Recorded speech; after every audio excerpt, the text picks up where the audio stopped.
wata yarinya ta shigo amma ba mu saba ba. Na je gabanta ina magana amma ba ta amsa ba.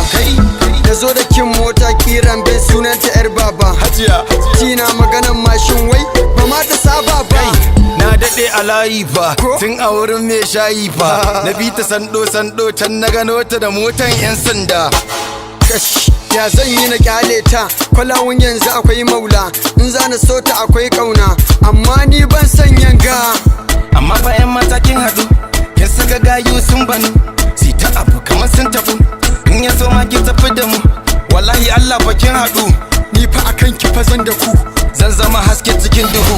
Ni ko ka bar ni cikin buhu, in shige duk ta tafi da mu. habbaci yanzu ya za a yi, ita kaɗai nake ra'ayi. Mance da shi ke da zo mu je, daga nan har can ƙasan waje.